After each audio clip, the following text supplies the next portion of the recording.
welcome back. Welcome back. We are here again for the third week in a row with Dr. Princess Thomas by popular demand.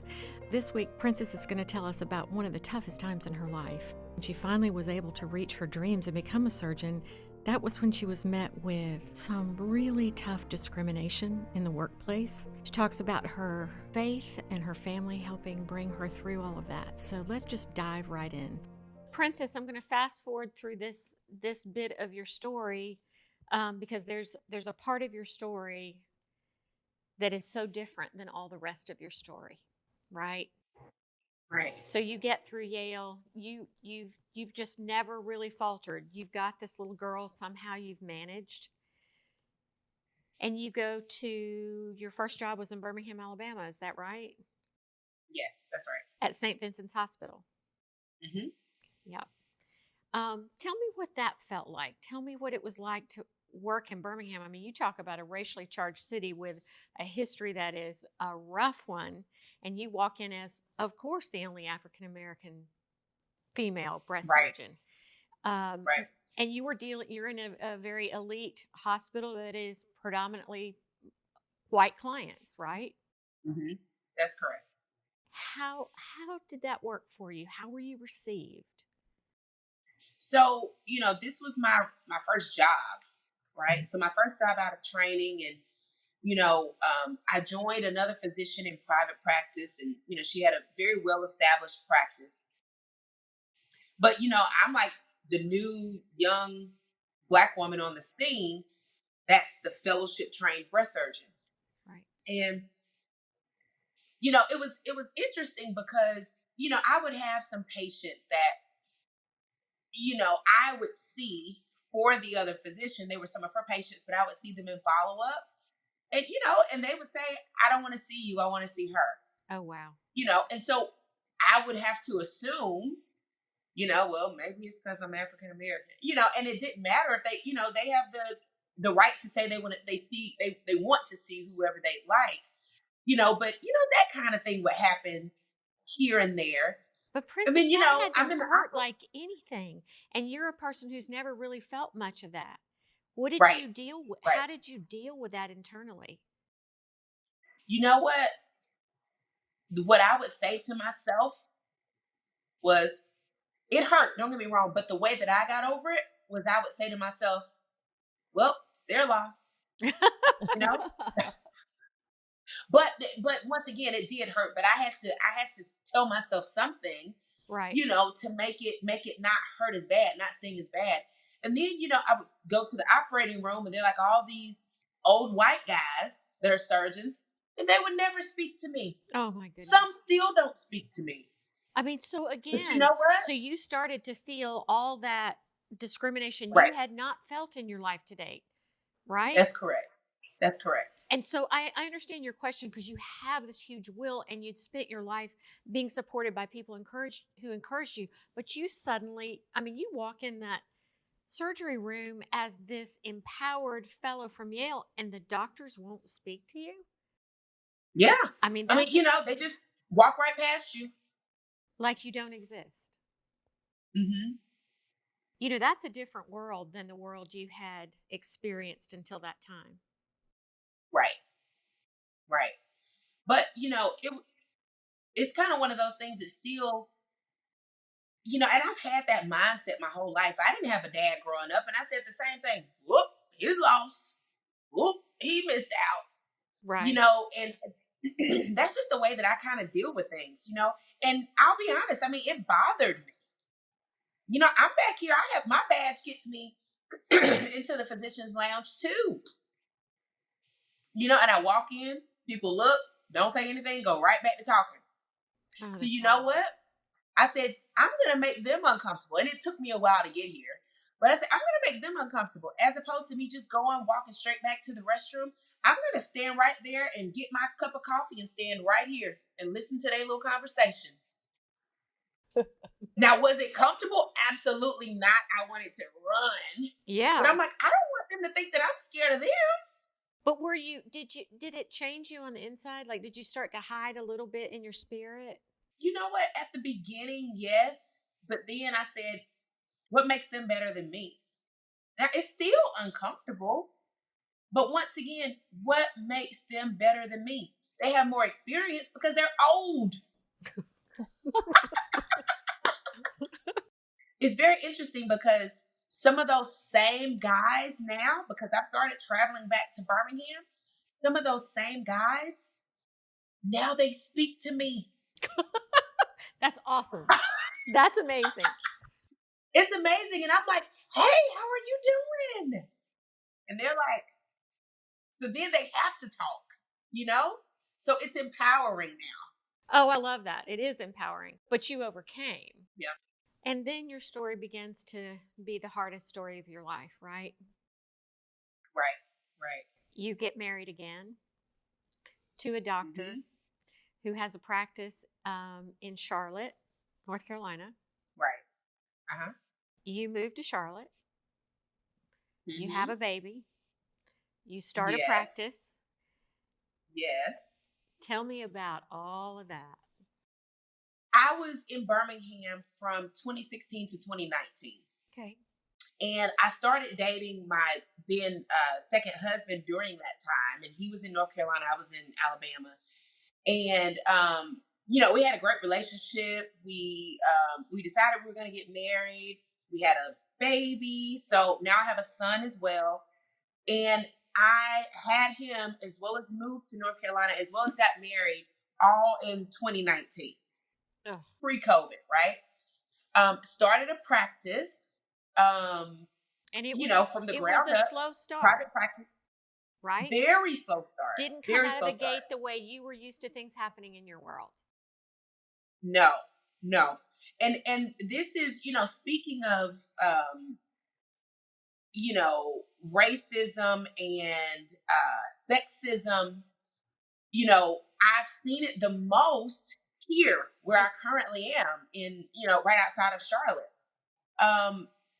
Because the area that I'm in is right by the lake and it's predominantly white and, very, very affluent individuals. And just to be quite honest with you, private practice isn't just vogue anymore. Most doctors are employed by hospitals or in groups. And Mhm. so here I am, this new young black girl in Mooresville, North Carolina, that started her own practice that is not affiliated with any other hospitals or anything. And now I have this new baby, this new husband, trying to figure all these things out. And then a couple months later, of course, COVID hits and the world shuts down. But oh, I have this huge business loan for this practice. Like, oh Oh, my gosh, what am I going to do? But I'll never forget when I first moved here, I called one of the surgeons in the area because, as a surgeon, you have to have privileges at different hospitals to be able to operate. right. And so you have to have coverage, right? You have to have another surgeon cover you. I wasn't in Birmingham where I was in a practice with another physician. So, of course, that person will cover me. I don't have anybody here. But I'll never forget, I called one of the other surgeons here that does some similar work to me, and I said, hey, I'm new in town. I'm starting my own practice, and I'm trying to get privileges at this hospital. I wanted to see if you would cover my call, and I will cover yours. Mm-hmm. And they said, nope, absolutely not. I have spent all this time trying to build my practice. Good luck. Oh, wow. And I'm like looking at my cell phone and breastfeeding my son at the same time. And I'm like, what? Like, That was a that's just, huge I never imagined. slammed door in your face. You'd never had that. Slammed door, and it's just like, okay, well, what's next? Like, who else do I call?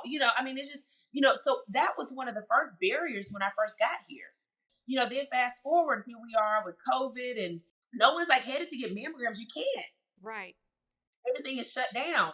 But bills still have to be paid and office staff have to be paid and and once again, I still have a relatively new marriage and trying to work out all of that, and that eventually crumbled horribly. Don't run past Hmm. that because I think it's so important, you're so good at being so self aware and looking the hardest things hard in Yeah. the eye. But because of your past, because of, you didn't have slam doors. Suddenly this practice that you thought would be relatively easy to open and build was so hard. Hmm. You have debt. COVID Right. hits. It's like, how am I even going to pay the bills? And then you've got a brand new marriage and a lot of things go wrong. A lot of things went wrong, and just like with the dissolution of any marriage, you know, it's kind of one of those things. All right, well, how are we gonna settle up, right? And with, and you mentioned, he's a provider in the area, and you know, based upon what we made, there was no, because we're gonna split 50-50 custody for our son. There's no, and we weren't married that long, so there's no, you know, child support, right? There's Oh my no, gosh. any of that. No type of financial support in the long run that is going to be able to help me, because I have this struggling business too. So it was one of those things, once again, that made me. I had no choice but to lean on my religion and my faith. Grandma's not here for me to talk to anymore. Right. My uncle, who was like my father, tragically was killed. During all of this. So it's I have my mom, and and my faith, and that's really it. And now I'm a single mom to two young children. And once again, still trying to keep my doors open to my practice. And I've prayed so hard about, do I just close the doors? Hmm. Do I just try to figure something else out? But then I go back to my childhood, when there's not a plan B. Right. No, I've been Yeah. with you in So this struggle. You and I've had some long late night calls. yeah, I've listened to you sob your eyes out, going, I don't really have the tools. I've never had so many things Happen. happen to me. And then right, just as you're going through this, and I want to be a support to you, I lose my husband and I lose my business. And you're a right. support to me. You got me my COVID shot, I mean, but I want to go back and just talk about it for a minute, because your story is just like so rose colored until North Carolina. And Mhm. then it's like everything you thought couldn't happen to you, just like I didn't think all the things that happened to me. I didn't think it was possible. You knew James, you loved James too. Absolutely. Um, those things started to happen to you. What where were you inside? What were you doing to keep hope? I'll be honest with you. There are days, just like you said, where, I cried till I literally had no water left. Yeah. I couldn't believe that all of this had happened and the way it happened. And, I felt like I had taken a million steps back. Yeah. I had to find somewhere to live again, after we separated. And, it was just so many barriers that came up that I'm like, I don't know that I'm equipped to deal with this. I don't know how to do this. Right. I don't know how to do any of this. I still have to get my kids to school. I still have to try to work. I still have to try to go, beat down doors to try to get physicians to send me patients. Right. But oh, by the way, they're not letting you in the door because COVID is going on. And you y'all, have there was huge bills to pay. huge bills to And pay. you have to support yourself now and two kids. Yeah, yeah. It was one of no, it was the most difficult time in my life. But I will say that I am now finally on the other side. It only took me forever, right? That's But me. now, I say I'm stuck more than I'm unstuck, but I'm oh, making baby steps forward. but I am finally on the other side, and I can now see, light at the end of the tunnel. But I was listening to, and kind of going back to my religion and everything. You know, when you feel like you've hit rock bottom and there's like nowhere else to go, and I cannot fall any deeper, is then that you realize that the rock is right there, and it's God. you Yeah. know, and he's gonna pull you out of it. Hmm. You just have to keep believing and know that he's gonna make a way. And that doesn't mean that you won't cry and you won't feel defeated and all the things. But when you've hit rock bottom, you gotta think about it. I can't go any lower, I know. I absolutely know. you know? And I smile And when I then say it now, but I wasn't smiling then. I know. I mean, it feels like you are literally going to die. It does. There are days where I felt like I could not breathe. I don't know how I'm going to make it. And I don't want my kids to see me crying. And but at the end of the day, they have been my support system too. Yeah. I mean, I've said so many times in my journey, Yeah.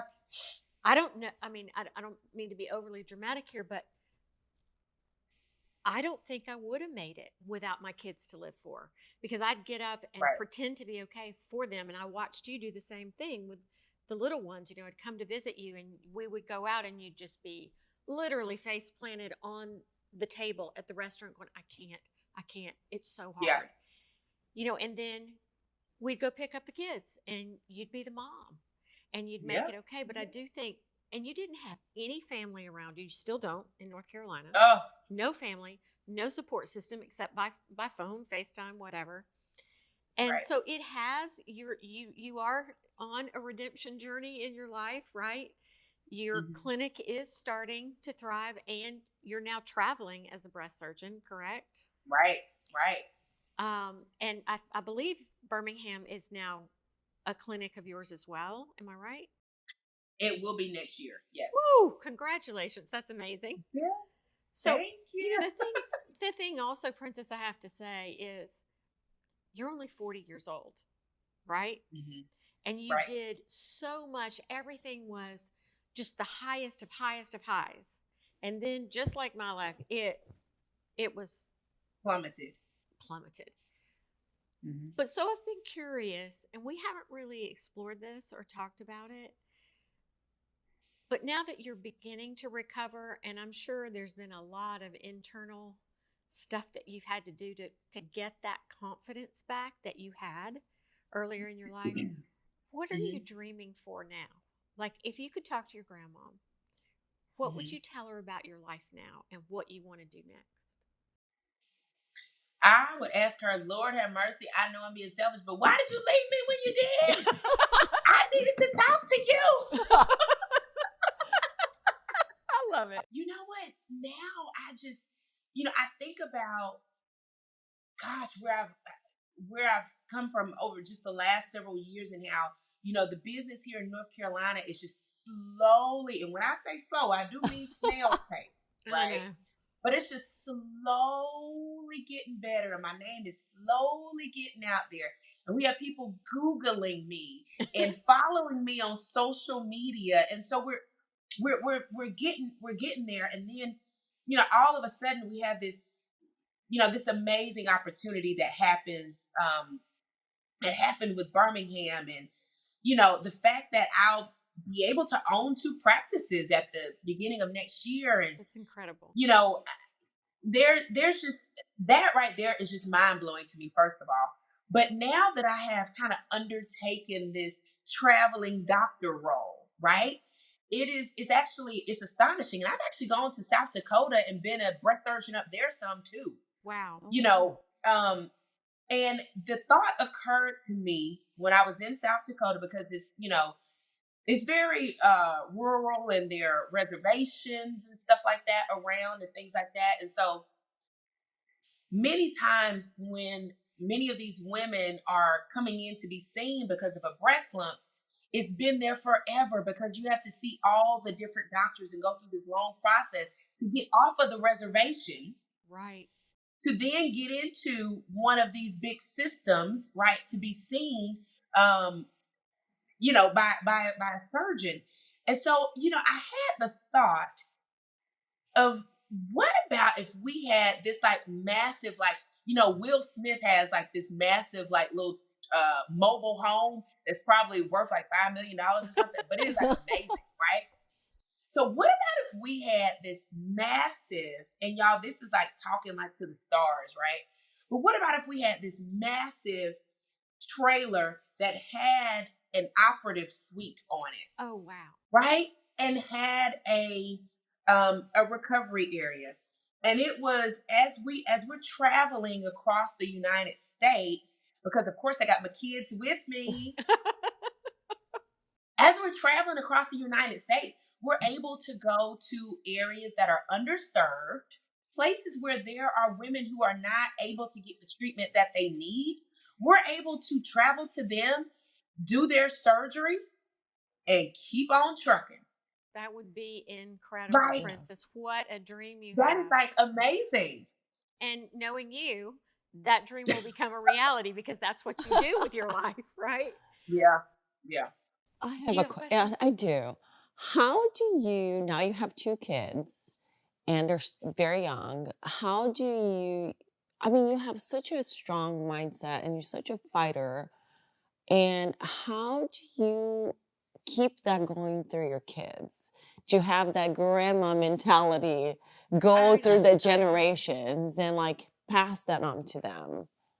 Especially with my daughter, she just turned 10. I always try to make sure that she understands that you don't have to fit into the crowd.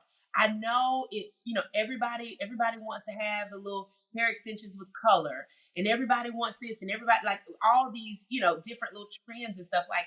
And if that's something you're interested in because you're genuinely interested in it, great. But don't just go with the crowd just because it's trendy, or just because you think that, well, they're not going to like me if I don't fit in.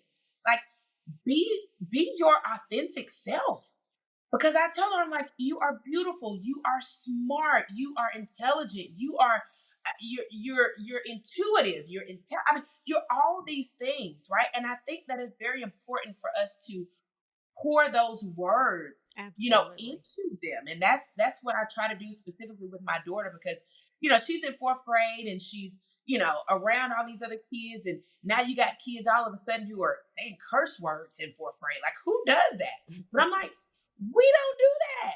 Yep. That's not okay.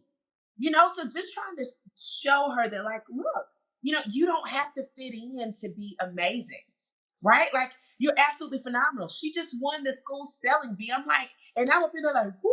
They're like, who is this lady that is so loud? But it's because I tell her, like, you can do it. And she's like, oh my gosh, I'm stressed out. I said, girl, you don't know what stress is. I don't want to hear that. So then at the ninth hour, she like goes, once again, one of my favorite sayings is balls to the wall. She goes balls to the wall, and she's like, mommy, wake me up when you wake up, because I want to start studying my spelling words. So the last 3 days before the spelling bee, she's up at 5:30. She's spelling these words, and boom, what happens? You win the spelling bee because you put your best foot forward. And so I just try to make sure that I instill that into her, that you can be anything you want to be. Absolutely anything. What I hear you doing that I think is just so magnificently beautiful is all that your grandmother poured into you. She's not Mhm. here. I think she's guiding you from up above. Right. You're paying it forward. You're pouring it into Peyton. And I adore Peyton, as you know, and I'm so Yeah. proud of her. And I loved her winning that Yes. spelling bee and seeing that. But, that all that was poured into you as a little girl just never leaves. It's so beautiful that you can hang on to it, especially. This story sounds great and wonderful, but I also know you're a traveling doctor. You're female. You're on your own. You don't have a husband, and you have two pretty young kids. Your life is hard. Yeah, it's difficult. Yeah. But you are, I just can't applaud you enough for what you are doing. And I'm so proud that you have pulled yourself up by the bootstraps and gotten through the last 4 years. And I know you've got a little ways to go, but I bet when we come back to you in a year or two, you'll be working on that traveling mobile surgery center, right? Yes, Princess, I absolutely. can't thank you enough for being here today. Your story it makes me laugh, and it makes me cry. It makes me want to jump up and down and be your cheerleader. And it gives me courage, you give me so much courage. Thank you. Thank you. I've loved speaking with you ladies. You ladies are both amazing in your own right. So thank Thank you. you, Princess. Thank Dr. you. Princess Thomas. Thank you so much. I love your joy. I love how your mindset and how you see things is just so exciting and encouraging, and we can't thank you enough. Thank you, Princess. What a great story. Wow, so much courage, so much determination. Join us next week as we delve into the times when we feel like we're suffocating from our grief, our pain, our difficulties, and how to find steps toward healing and happiness.